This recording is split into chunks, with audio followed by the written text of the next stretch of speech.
New mobile home buyers, everything pre-approvals from the hip, one take, no edits. All right, let's get started here. All right, so why pre-approvals and why it actually matters?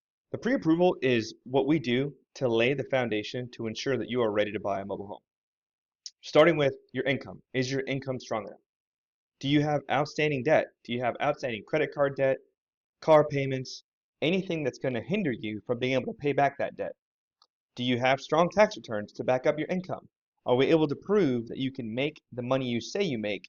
And are we able to ensure that the bank is going to be okay with that when it comes to lending you $150,000, $200,000? So that's why the pre-approval actually matters. It lays the groundwork and it kind of gets you in that strong foundation so we know we're not getting into something where you're not going to be able to afford it on the back end when we actually go to close. All right, our strategy is apply to every lender that you can. Now, lucky for you, lenders will usually take the applications from other banks. So what you do is you apply at one bank, you print that information off, you scan it, and then you forward it to every other bank. I recommend 3, 5, 10 banks. And why is this? Because terms are different.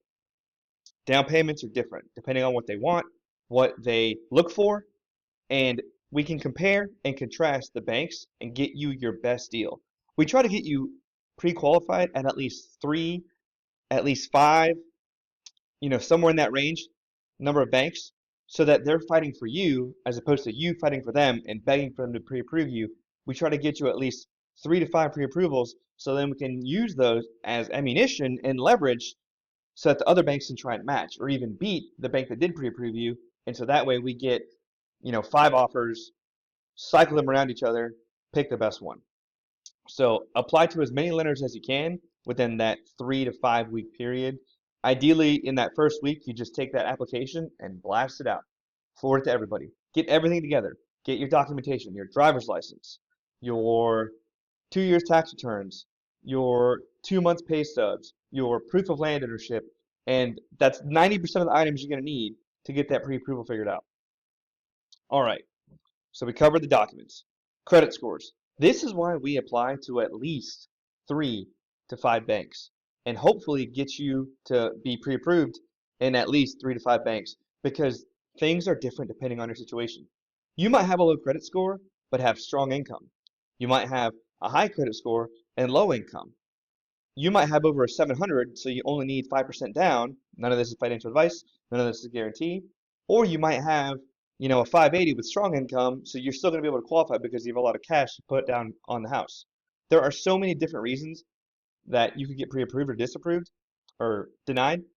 So we want to make sure that we cover all of our bases and ensure that we do the multiple bank applications. Now, what a pre-approval does not mean. A pre-approval is exactly that, a pre-approval. It's not a final approval. You have no sense of a rate locked in. You are just telling the bank, hey, I'm good for my money in the event that we do open up a loan. But what that doesn't mean is that the loan is secured. We still have to do several bank statement verifications, verification of income, verification of employment, verification of all these things where we're going to tell the bank, hey, my name is Sally. I am making all this money and I have all this money to pay you back and pay my monthly payments. Well, the bank is going to say, that's awesome. We love it. We want to do business, but we need to see all that documentation. So it doesn't mean that, we're out of the barn yet. We're still in the fight. We're starting that process. We're getting you your good foundation. What not to do once you're pre-approved? Okay, the easiest way to mess this up. The easiest way to mess this up. When somebody says, hey, I'm pre-approved, that is awesome. We're happy. We're looking at houses. We're going to your site visit to, go into your lot to make sure that you have everything you need on that side. That does not mean go open up a new credit card. That does not mean go see if I can get also pre-approved for a new vehicle. That does not also mean, oh, let me put a new Disney trip on a credit card because I realize my credit is so strong. No, you want the least financial, $10 word here, volatility. Okay, you want to stay steady. Okay, you don't want your financial picture to change in that 45 to 60-day window where you are about to go under contract. Okay, you want everything to stay the same. You don't want big changes. You don't want to change employment. You don't want to open new credit cards. You don't want to miss a payment, especially in that window once you're pre-approved. And depending on the banks, some banks the pre-approval lasts 45 days, 60 days, 90 days. So in that time, we want to be crisp. We want to not have any hits against our income, our credit profile. All right, the next steps. Once you get your pre-approval letter, now you have the number in mind, okay? You can either ask for a specific number based on the home you want, or you can tell the bank, hey, look, just give me a pre-approval.